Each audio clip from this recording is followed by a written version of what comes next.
Mati maa ngi lay fay maa ngi lay nuyu di la ziar bu baax a baax. waaw donc Mohamed Fadel Dieng après Pape Sow yow Feuz Galsen dinaa leen jël ak Sidi Seck bu APR ma bàyyi la nga nuyu mbokk yi.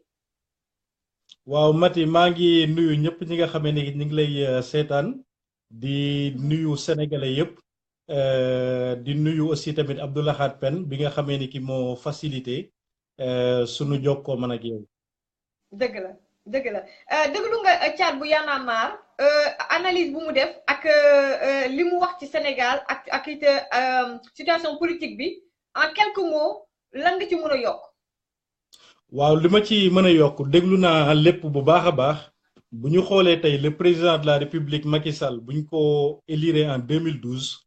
ñu bëri dañu amoon yaakaar ci ñun ñëpp dañu amoon yaakaar ci moom. man bokk naa sax ci ñu doon wax naan nañ ko may temps sénégalais dafa gaaw a découragé mais bu ñu gisee actes yu ñu posé dafa dalul suñu xel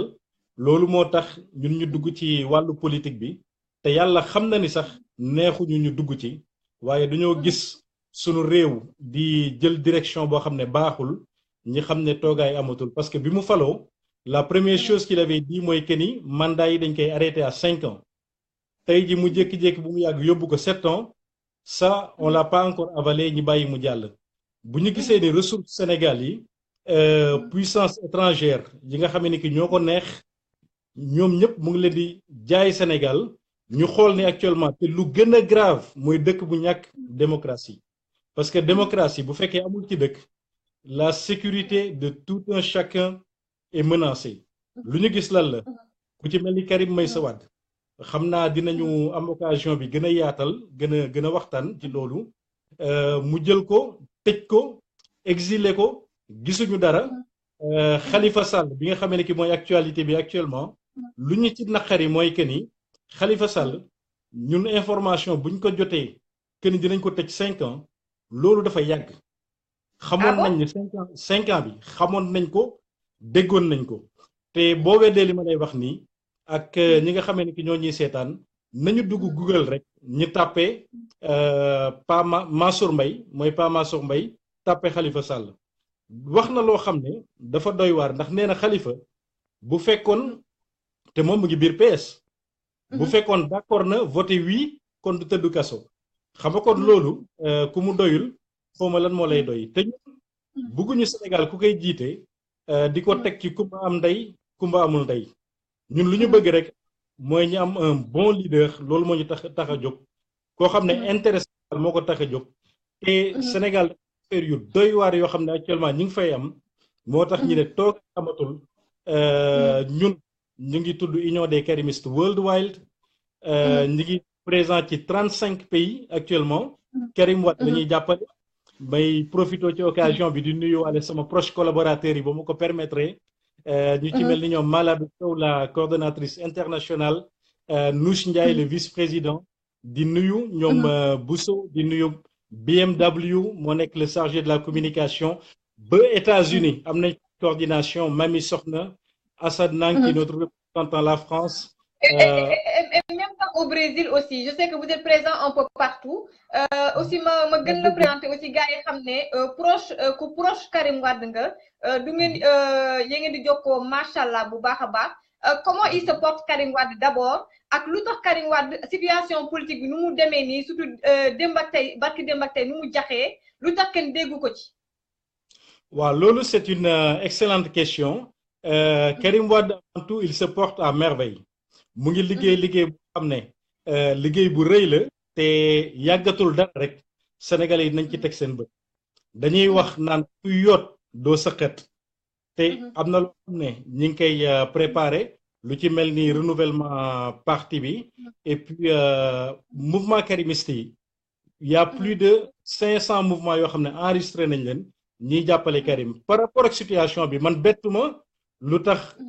waxu ci publiquement parce que Karim actuellement communication bi nga xamee ni ki moom la choisir même le silence loolu mu ngi déranger état bi bu baax a baax moom il préfère liggéey ci suuf et wax bu jotee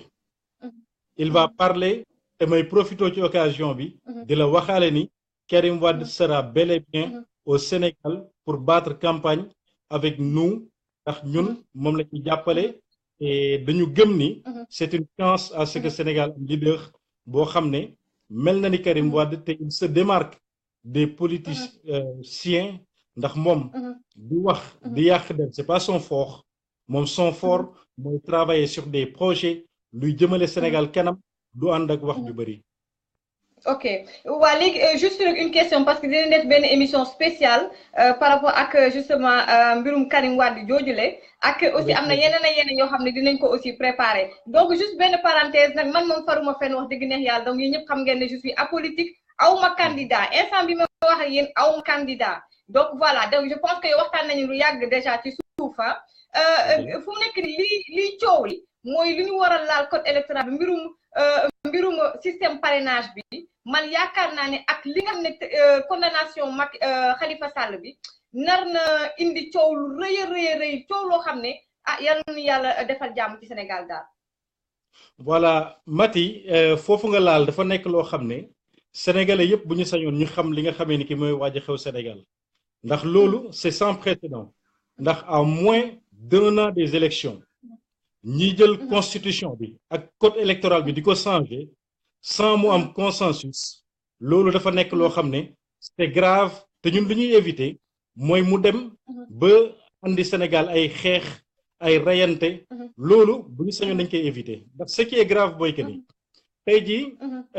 boo xoolee ñi ngi xool naan ku amul 70 000 voix mooy parrainage yi doo bokk loolu même ku xamul politique sax tu sais que y a des politiciens qui sont visés tels que Ousmane Sonko tey jii boo xoolee tey jii code électoral bi dañ ci bëgg a changer loo xam ne bëgg ko jaarale Assemblée nationale te on dira non parce que code électoral sénégalais li mu wax c'est très simple daf ne bu fekkee condamné nañ la à plus de 5 ans te yow yoroo carte électeur munoo présenté wu ci élection législative munoo présenté wu ci élection municipale mais waxul fenn ni munoo présenté wu élection présidentielle léegi actuellement comme Karim Wade moo leen tere nelaw moo tax boo leen liiree réforme yi nga xam ne ki ñu ngi koy def ñu ngi ci dugal ni il faut que tu sois électeur te ñun dañu jàpp ni du yëfu gentleman ngay toog di imposer Sénégalais yi parce que loolu boo koy def rek mën na jur musiba te encore une fois suñu responsabilité c'est engagé ñun woote wuñu ci violence ndax Sénégal ñun ñëpp ñoo ko bokk ñun lu ñu bëgg te loolu neex na dégg ñu ngi wax le président Macky Sall di ko appeler à ce que mu jël responsabilité am organiser élection yoo xam ne yu leer lay nekk toog ak opposition bi léegi bu ko defee ñi nga xam ne yëpp jàpp nañ leen politiquement ñi bàyyi leen ñi laisser aux Sénégalais ñu choisir ñoom candidat bi nga xam ne moom la ñu bëgg parce que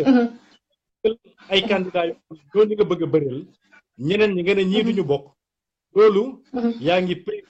les Sénégalais de leur liberté te ñu ngi koy ñaawlu bu baax a baax te Macky Sall sax loolu moo am jamono bi dernière question parce que ñiw nekk ci liste bi dañoo bari te it aussi yow bopp aussi dinañ def benn live spécial incha allah dinañ def benn live spécial ak yéen Karimiti léegi Boubacar Ndiaye bu pare mu ngi lay poser question dernière question la quelles sont les garanties sachant qu'il a failli être président par héritage donc lan garantie moom ngeen di jox sénégalais yi pour que tey bu Karim Wade sampe ndëndam ñu war ko mën a sànni suñu carte. waaw Karim Wade loolu c'est une excellente question te dinaa ci sawar tontu Karim Wade il n'a pas été choisi par ses beaux yeux te moom dafa nekk nit koo xam ne ñun nañ ci gëstu bu baax a baax te pour te donner un exemple rek ñun ñi nga xamee ne que ñu ngi koy liggéeyal ku ci mel ni Gadé Gueye maa ngi koy nuyu le coordonnateur national de notre mouvement au Sénégal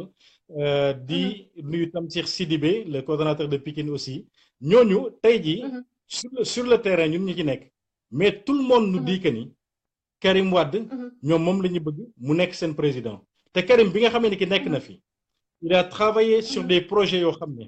avec am résultat boolewu ci wax boo déggee tey exemple bu ma la mën a jox rek plan tàkkal bi ngay dégg nii électricité Sénégal bi réglé Karim Wade moo def diagnostic bi du début à la fin dafa nekk quelqu'un bi nga xamee ni que ñun de ñuy wax ak moom xam nañ ko il est très pragmatique c'est waxu politico-politique ni intéressé wu ko il est très pragmatique te actuellement man je dis que c'est un produit qui est mûr ndax tey ji kaso xamee ni ki tëdd na ko man jàpp naa ni loolu dina defar ci moom lu bari bari ndax nit boo souffrir dans la vie dina la jàpp bari bari ci àdduna moo tax ma ne c'est un produit ni te daanuñ ko teg justice yëpp je vous garantis que Karim bu accès au pouvoir benn préoccupation rek pour montrer à ses détracteurs ni moom liggéey rek la gëm ak luy avancer au Sénégal. dëgg la donc en tout cas kon ñu ngi koy xaar question bu ndaw kañ lay dellu ci Sénégal. ah loolu nag. date bi duma ko joxe parce que man dama juré ni bu may dugg ci politique bi que ni du ma wax loo xam ne xawma ko wala leerul ñu ngi ciy waxtaan man am na lu ma wax xamal na ma ni dina ñëw mais du ñu avancer date mais au moment opportun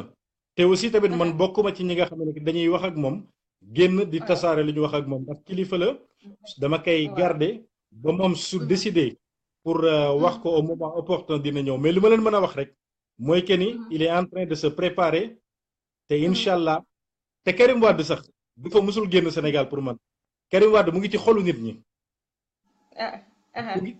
mu ngi ci xolu sénégalais yi kon Karim Wade musul génn Sénégal te bientôt incha allah